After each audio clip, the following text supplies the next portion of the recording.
Guests on Keel heard via the Jack Spring Electric Keel Newsmaker Hotline. Another segment with Oscar winner, artist, author, the list goes on, Mr. Bill Joyce. Mr. Bill, you touched on in the last segment, you talked about the virtual book signing that was virtual because of the current stay-at-home stuff, the quarantine, etc.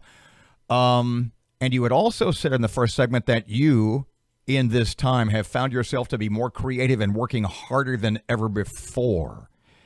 If I know that there's a lot of people that are going through this period and they're just down and they're like, I don't know what I'm going to do, and I'm just worn down and all the days are running together. Is there anything, I know I'm kind of putting you on the spot, that you could tell them to sort of lift their spirits or to make them a little more positive in this, as they say, uncertain time? Well, I have to say that the first couple of weeks of this, I was, if not panicked, not in the best frame of mind, right? Like, what is happening? And I found that just sitting around and worrying about it was what was making things even worse. So the sooner I could get to work, the better. And for people who can't actually get to work, all I can tell you is, like, keeping my mind busy on something that other than worrying was a lifesaver. And so, I'm lucky I have this outlet. It's like my job is to make up stories. And sometimes the stories I make up are either funnier and sillier than the reality that we're going through, or sometimes they're a lot, even more dark. But all those journeys in my mind helped me get my mind off of what was actually going on, this terrible story that we're going through. So if there's any sort of thing you can do, if it's whittling or juggling or, I don't know what, jogging down the street backwards, it's all these, anything like that felt like it just got my mind off of what which is an interesting, an interesting point you made about your creative process and you working so much during this shutdown. Is the work that you're doing, the creative stuff that you're turning out, you said the picture books, a couple of movies, 4 movie things, would you describe them as more upbeat than your usual style or darker than your usual style? It's a funny thing, they're both. And are they both, is it at extremes? Kind of, yes. I mean, one's called Rocket Puppies, okay? And that's when these puppies that have rockets come to our planet to cheer us up, okay? You are a strange man. Okay, that sounds awesome. Tell me as much as you can. First of all, because I love dog stories. Second, I love NASA. So tell me as much as you want. Well, okay, I was posting something on Instagram, and I don't know why I wrote down the phrase "rocket puppies." I was like, "It's okay." It's like it was something about like race horses. Like there's the way we put, the quality of an animal and merge it. So it's like instead of just horse, you say race horse. You say, that's the only thing I can say. A show dog. And I'm like, what's next? Rocket puppies? Just as a joke. Oh, God. And so many people wrote into me after that. They're like, please do something with rocket puppies. There should be rocket puppies. I want a rocket puppy. And I went, God, that really has a ring to it. So what would a rocket puppy do? And then the first line of the book came to me. It says, the world was in a really bad mood when the rocket puppies showed up.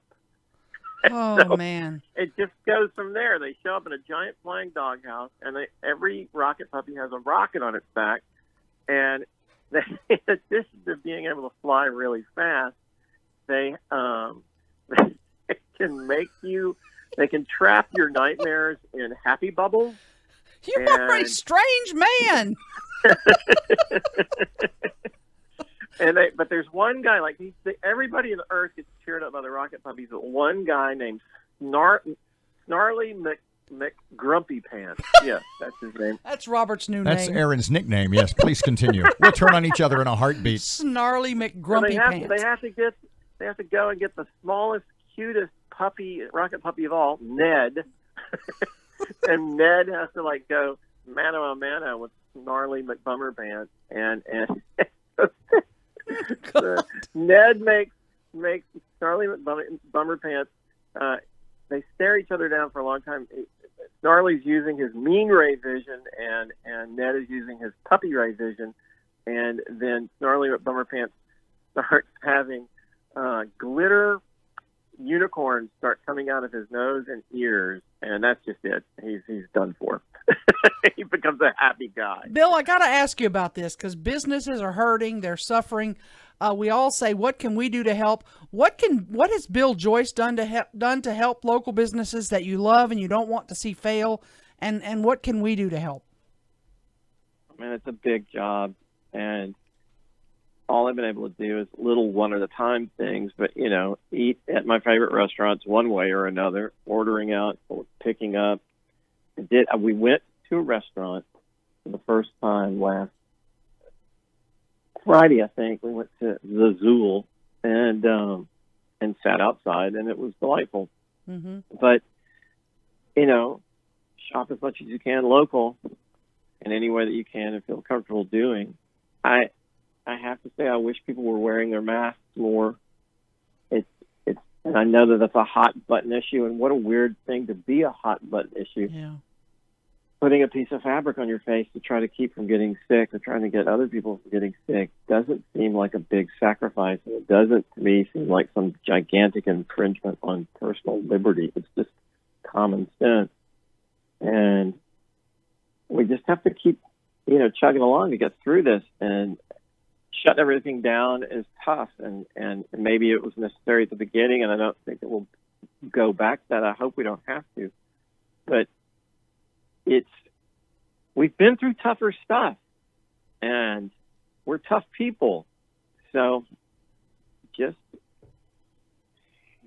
pull up your pants a bit and put on your tap shoes and go get a rocket puppy, man. I wish I knew more what to tell you. If you'd like to compare waistlines, I have gained 12 pounds assisting my community. God. I don't know about you. I think I gained the COVID-19. This is across the board. I'm seeing and hearing that. And so maybe that's our part. Let's gain some weight for our local guys. Oh, man. But this is going to pass. And there's ways to get through it, and a lot of them. I've been lucky. I haven't been furloughed or any of the stuff that so many people have. And so I think my advice is to just be patient with everybody and patient with this, and because we're tough folks. We've gone through world wars and Great Depressions, and we've made it through, and we'll make it through this.